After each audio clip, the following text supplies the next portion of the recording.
He was born with nothing, no throne, no castle, not even a name that would be remembered. Temujin.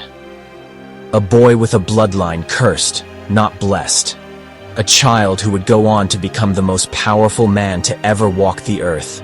He would conquer more land than any king, pharaoh, or emperor before him. From the frozen forests of Siberia to the sands of Persia. From the Yellow River of China to the gates of Eastern Europe. His empire reshaped the world. And yet, his story is not just about conquest. It's about survival, vision, control, and the ultimate ability to turn a broken world into a unified force. This is not just history. This is a masterclass in power. Temujin was born around 1162, near the Onon River, in what is now Mongolia. His father was a tribal chief, but not a powerful one. In the brutal hierarchy of the Mongol steppe, alliances shifted like the wind. Loyalty was rare, honor rarer. By age 9, Temujin's world shattered. His father was poisoned by a rival tribe. His family was abandoned by their own clan. They were left to die in the wilderness. No protection, no food, and no future. Temujin, his mother and siblings survived by eating roots, rodents, and wild berries. This was his childhood betrayal, starvation, and the constant threat of death. But in that crucible, a new mindset was forged, one that would guide his rise. Power play, number 1. Chaos is the canvas of kings. When the world falls apart, most people break. But the future belongs to those who learn how to build in the ashes. Temujin was not a prince. He was a wolf cub born in a blizzard. And wolves remember. The Mongol world was not built on law. It was built on might. Tribes raided each other constantly. Alliances were formed with one hand and broken with the other. And in this world, Temujin did something unthinkable. He started trusting people outside his bloodline. He made loyalty more important than lineage. He promoted warriors based on talent, not family. He rewarded those who helped him escape slavery, who stood with him when he had nothing. This was revolutionary. Power play number 2. Favor loyalty over lineage. The old world rewards family. The new world rewards the loyal. Build your circle on trust, not titles. This act began to draw followers, not because of his status, but because of his principles. And when enough men followed him, he did the next impossible thing. He turned a collection of outcasts into a nation. Temujin defeated rival tribes using brilliant tactics, feigned retreats, night ambushes, and psychological warfare. But what truly made him unstoppable was this. He didn't just conquer tribes, he absorbed them. After every victory, Temujin gave his enemies a choice. Serve under him with honor, or vanish. Many chose loyalty, and those who didn't were erased from history. Power play number 3. Absorb your enemies. In power, domination is temporary.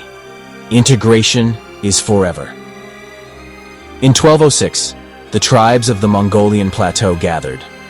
For the first time in history, they chose unity. Temujin was declared Genghis Khan, universal ruler. But he wasn't finished. Not even close. Most warlords burn what they conquer. Genghis Khan built systems. He created a code of laws, the Yasa, that governed everything from theft to military discipline. He built the Yam, a relay system of riders and stations that could deliver messages faster than any postal system in Europe. He established a passport system, allowing safe passage for traders across the empire. He created religious tolerance, rare for the time, because he knew that divided people would weaken the empire.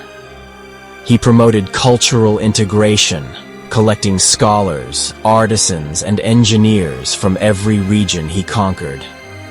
He transformed an army into an infrastructure, and that's when he became more than a conqueror.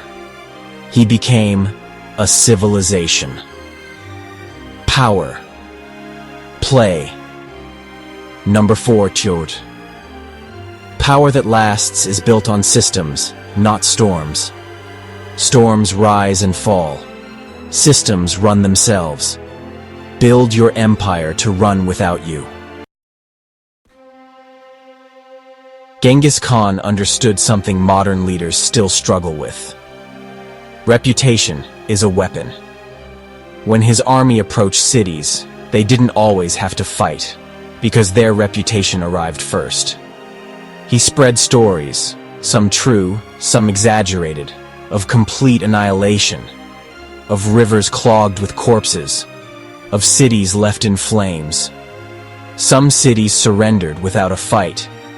His enemies called him a monster, but they still bowed. Power play number 5. Let fear travel before you. A whisper of destruction can be louder than war itself.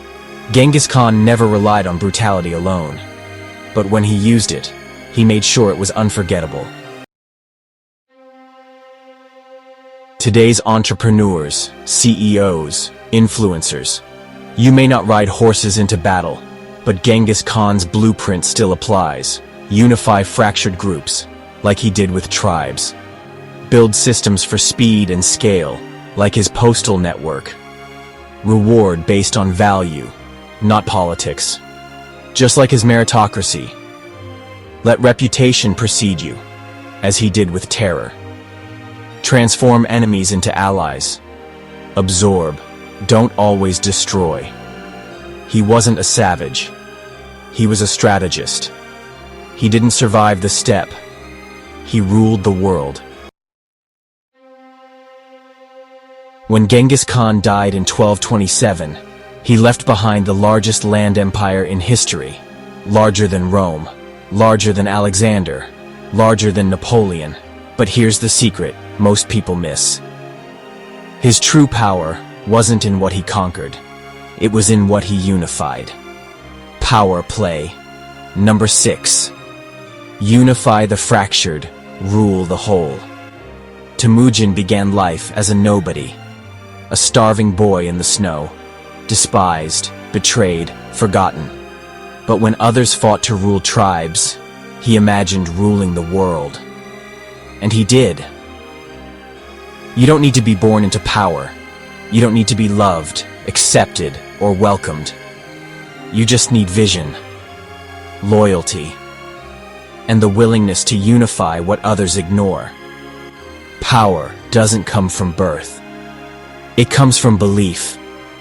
The world doesn't remember who came from castles. It remembers the wolves who came from the cold.